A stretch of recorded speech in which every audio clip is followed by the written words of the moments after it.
Hello, my name is Godfrey. Thank you for sparing time to listen to me.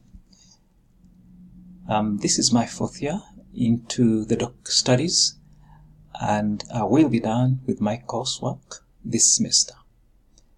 Then I'll proceed to do the comms, research, and writing the dissertation. I plan to defend my dissertation in the fall of 2018. That's next year. I will start the presentation by talking about my book review.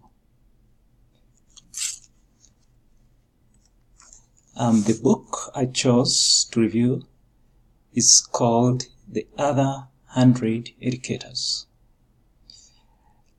The reason I chose this book is because the book recognizes the contributions made by teachers outside the classrooms and sometimes in the most unlikely places where learning is least expected.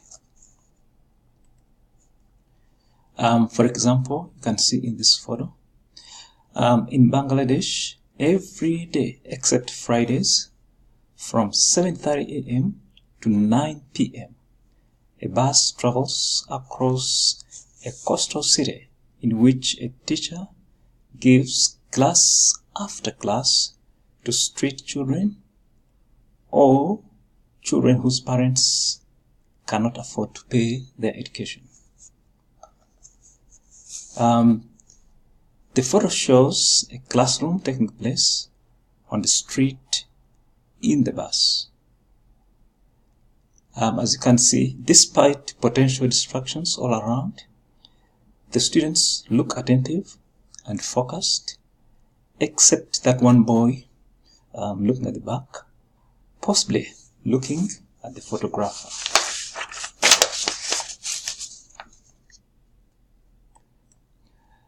The next photograph that you see shows a prisoner on death row teaching elementary biology to fellow inmates in Uganda.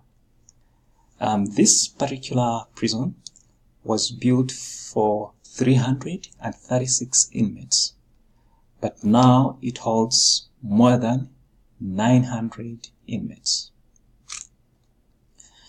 The stories in this book do confirm the idea that learning can take place anywhere, at any time, as long as there are willing teachers and interested learners.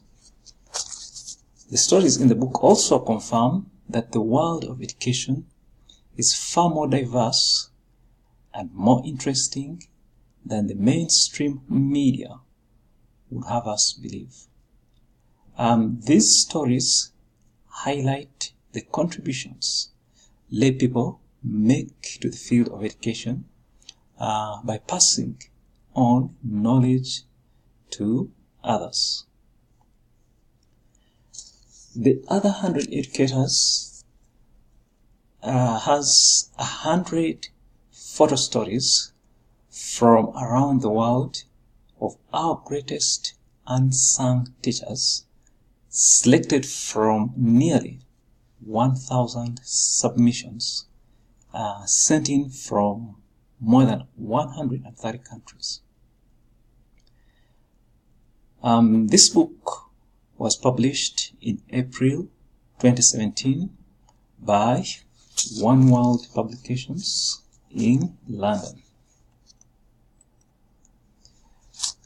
I do plan to submit the book review to the Journal of Multidisciplinary Research. The word limit for book reviews for this journal is 750. The other journal I had identified was the Journal for Educational Research and Evaluation. But for this journal, among the other restrictions is that the book review should be written in the British English and not the American English. Now let me talk about my doctoral journey.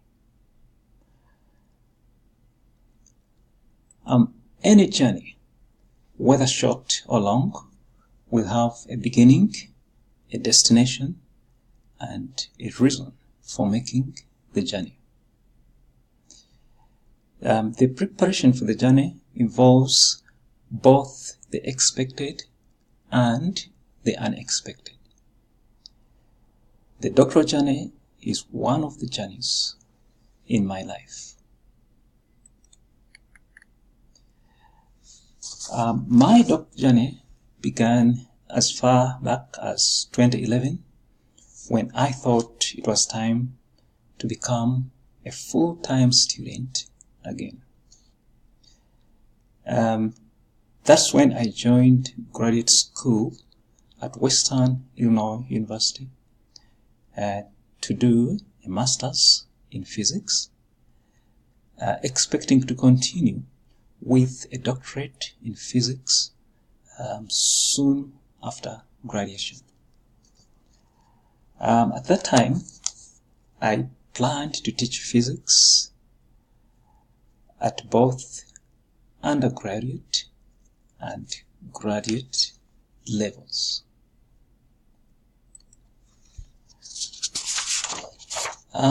Let me talk about how I ended up at the University of Wyoming.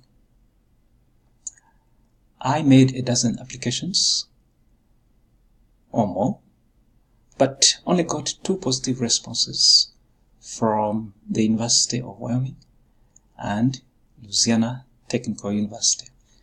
The offers included teaching assistantships. Incidentally, the application I made to the University of Wyoming was the very last one to be submitted, because the closing date for application submissions for University of Wyoming closed later than most universities that I had shortlisted. I had an admission to do engineering physics at Louisiana Tech, but after careful considerations and recommendation from my graduate advisor at the University of Wyoming Physics Department, I decided to stick with the field of education. This is because I was convinced that curriculum and instruction program at the University of Wyoming would be the best fit for me, because I had an extensive experience as a teacher, spanning over 3 decades. And I believe that if I could teach teachers to be, I would pass on my experience and knowledge to a greater audience as compared to just teaching undergraduate or graduate students.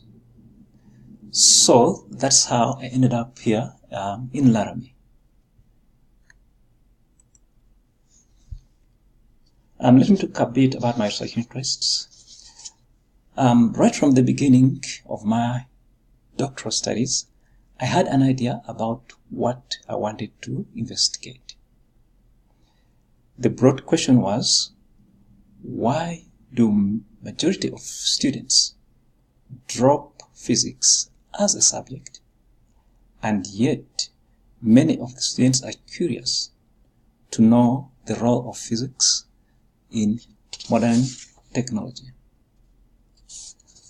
For instance, students would like to have an idea about what is inside their cell phones, the technology behind the GPS.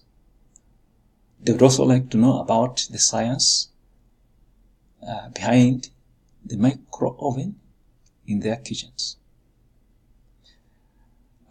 Could it be the way physics is taught in our schools, or could it be the textbooks, or could it be the problem lies with students' difficulty in understanding of physics concepts?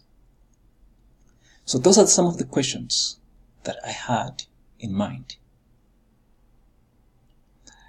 What could be done to increase the retention of students, in physics? Those and many other questions were the ones that I considered. I narrowed down my research interest to conceptual understanding and conceptual change. And later on, I even narrowed it down further to conceptual change. Currently, I am working on conceptual change of pre-service teachers in their understanding of the concept of density.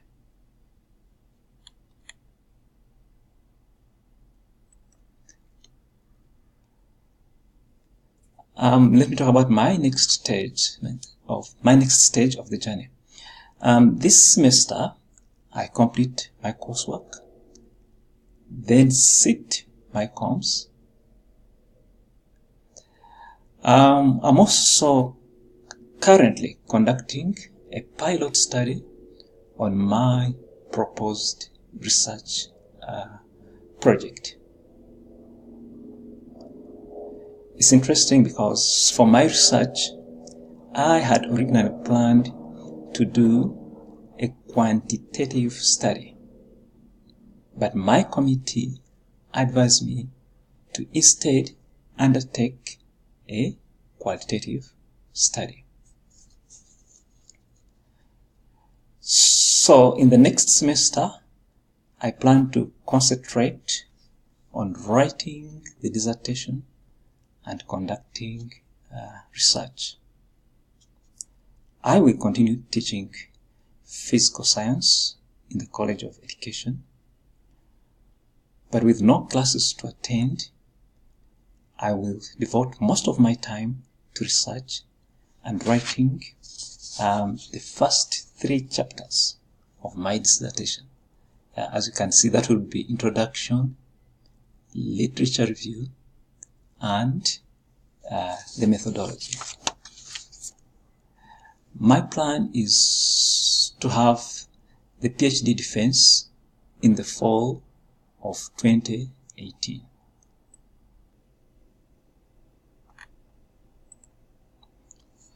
In my final part of the presentation, I'll talk about the interview I had with Dr. Johnny James. Dr. Johnny James is an assistant professor in the College of Education. She has been an assistant professor for the past 3 years.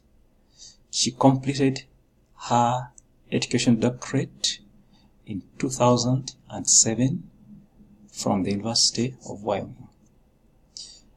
John has been teaching for the past 44 years. It was when she was teaching in the College of Education at the University of Wyoming that she decided to start on her doctorate. She started by taking online courses before becoming a full-time student at the University of Wyoming for 3 years. She took 1 year to write her dissertation. Before starting her doctoral studies, she had been an elementary school teacher for about 30 years. Johnny's dissertation was on the influence of No Child Left Behind on the learners and how the act of No Child Left Behind resulted in high stakes testing in our schools.